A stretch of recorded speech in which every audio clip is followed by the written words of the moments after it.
تو آپ یہ نہیں کر سکتے کہ پہلے بڑے کو مار لیں پھر چھوٹے کو، نہیں۔ اگر مکہ سے آ رہے ہیں تو آپ کو سارے گھوم کر پیچھے جانا پڑے گا، کینکری چنے موٹے چنے سے تھوڑی سی بڑی ہو بس۔ اور تیسرے جمرے کے بعد آپ نے دعائیں نہیں کرنی ہے۔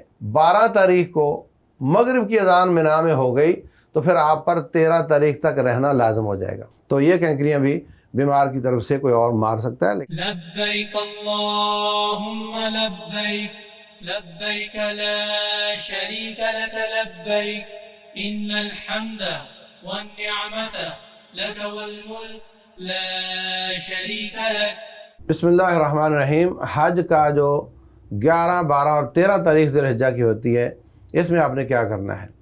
تو 11، 12 اور 13 تاریخ میں آپ نے 2 کام کرنے ہوتے ہیں روزانہ۔ حج کے 10 تاریخ کو آپ نے صرف ایک جمرے کو کینکری ماری تھی، وہ سب سے بڑے والے کو، اور اس کا وقت تھا طلوع آفتاب سے غروب آفتاب۔ حج کے جو 10 تاریخ والے دن آپ نے جو کینکری ماری ہے، وہ آپ نے 7 کینکریاں صرف بڑے جمرے کو ماری ہیں، اور اس کا وقت ہے طلوع آفتاب سے غروب آفتاب۔ اور جو اگلے 3 دن آپ نے کینکریاں مارنی ہیں، وہ تینوں جمروں کو مارنی ہیں، اور اس کا وقت ہے زوال آفتاب سے غروب آفتاب تک، یعنی ظہر سے لے کر مغرب تک۔ تو 11 تاریخ کو آپ جو پچھلی رات تھی وہ آپ نے مینا میں گزارنی ہے، اور وہ گزار لی آپ نے، یعنی 10 اور 11 کے بیچ کی رات۔ اور اس کے بعد آپ آئے، یہ یاد رکھیں کہ وہاں پہ 1 وے ٹریفک چلتی ہے۔ چھوٹا جمرہ، بڑا جمرہ اور اس سے بڑا جمرہ، جو سب سے بڑا جمرہ ہے وہ بیت اللہ کی طرف ہے۔ تو آپ یہ نہیں کر سکتے کہ پہلے بڑے کو مار لیں پھر چھوٹے کو، نہیں۔ اب وہاں آپ کو گھسنے بھی نہیں دیں گے، آپ بائی پاس جائیں گے، پیچھے سے گھوم کر پہلا چھوٹا، پھر درمیانہ اور پھر بڑے کی طرف آئیں گے۔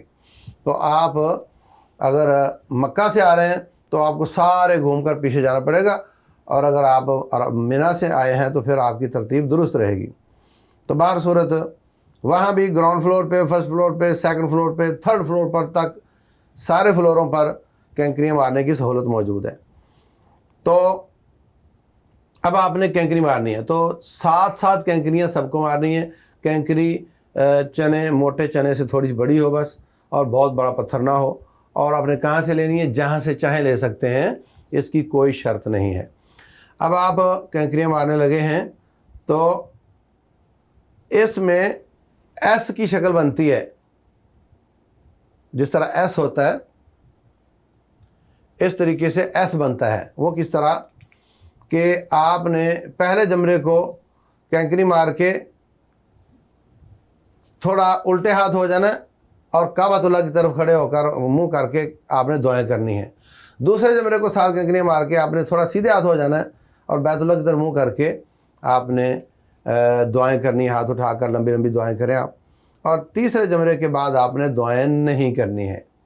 تو اس طریقے سے تینوں جمروں کو آپ نے کینکریاں مارنی ہیں، اور اب آپ روٹین کی عید کی تکبیرات جاری رکھیں، اور ہر قسم کے اذکار، قرآن کی تلاوت جاری رکھیں، اور ہو جائے گی شام۔ تو رات آپ نے یہاں گزارنی۔ دن کا وقت آپ چاہیں مکہ جا سکتے ہیں، کوئی کام ہے تو، لیکن 2 کام ان تینوں دنوں میں کرنے ہیں کہ تینوں جمروں کو کینکریاں، وقت اس کا ہے ظہر سے مغرب، اور رات گزارنی مینا میں۔ تو 10 اور 11 کے بیچ کی رات آپ نے گزار لی، 1 رات ہو گئی۔ پھر 10 اور 11 کے بیچ کی رات گزار لی، 2 راتیں ہو گئیں۔ اللہ فرماتے ہیں فمن تعجل فی یومین فلا اثم علیہ۔ اب اگر آپ مینا چھوڑنا چاہتے ہیں، جانا چاہتے ہیں تو جا سکتے ہیں، لیکن اگر آپ کو 12 تاریخ کو مغرب کی اذان مینا میں ہو گئی تو پھر آپ پر 13 تاریخ تک رہنا لازم ہو جائے گا، پھر آپ نے وہیں رہنا۔ اگر آپ 2 دن رہنے کے بعد چلے گئے مغرب کی اذان سے پہلے اور آپ مینا سے نکل گئے ہیں تو اگلا دن آپ نہ رہیں تو جائز ہے۔ نبی صلی اللہ علیہ وسلم 3 دن ہی رہے ہیں، لیکن اللہ نے 2 دن رہنے کی اجازت دی، تیسرا دن معاف کیا ہوا ہے اگر کوئی نہ رہنا چاہے تو۔ اگر آپ تیسرا دن وہاں نہیں رہے تو اس کی کینکریاں کسی اور کو مت کہیں کہ میری طرف سے مار دینا، وہ آپ پر لازم نہیں ہے۔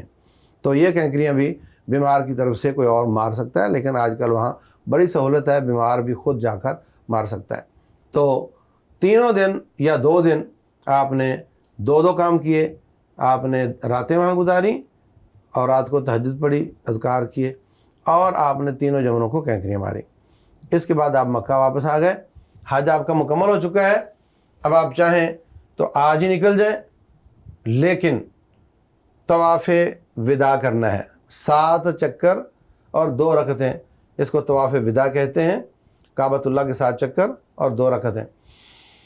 طواف وداع جو ہے یہ سفر سے 2-4 گھنٹے پہلے کریں، یہ نہیں کہ طواف وداع کر لیا اور 3 دن بعد آپ نے سفر کرنا ہے، نہیں، پھر آپ کو جانا ہے، جاتے وقت کرنا ہے آپ نے، آخری کام آپ کا یہ ہونا چاہیے۔ تو آپ کے سفر سے 3-4 گھنٹے پہلے آپ طواف وداع کر کے وہاں سے نکل جائیں۔ اگر کسی بہن کو کوئی عارضہ لاحق ہو جاتا ہے یا کوئی بھائی بیمار ہو جاتا ہے تو وہ اپنا طواف زیارت، طواف افاضہ جو عید والے دن ہوتا ہے وہ لیٹ کر سکتا ہے، حتیٰ کہ ذی الحجہ کی آخری تاریخ تک اس کو لیٹ کیا جا سکتا ہے۔ اور اسی طرح عورتوں کو اپنی کوئی عارضہ لاحق ہو گیا، روٹین شروع ہو گئی، تو وہ بھی اس کو لیٹ کر لے، اور جب پاک ہو تو پھر وہ یہ طواف کر لے۔ اگر بیمار آدمی نے ادھر سے عید والے دن والا طواف لیٹ کیا ہوا تھا اور اس کے بعد اس کو سفر بھی کرنا ہے تو وہی اس کا طواف وداع بھی بن جائے گا اور اس کے بعد وہ جا سکتا ہے۔ لیکن اگر اس کے طواف افاضہ اور وداع میں زیادہ فاصلہ ہے تو پھر طواف وداع الگ سے کرنا ہوگا۔ اسی طریقے سے اگر کسی بہن کو یا بھائی کو تکلیف شروع ہو گئی ہے اور وہ طواف افاضہ تو کر چکا ہے مگر طواف وداع نہیں کیا اور وہ بیمار ہو گیا ہے تو اس کے لیے بھی طواف وداع میں معافی ہے، وہ طواف وداع کیے بغیر وہاں سے جا سکتا ہے۔ تو اس طریقے سے آپ کا حج مکمل ہوتا ہے۔ ہمیں بھی دعاؤں میں یاد رکھیے گا اور اپنے بھی تمام لوگوں کے لیے دعائیں کیجیے گا۔ اللہ تعالی عمل کی توفیق دے۔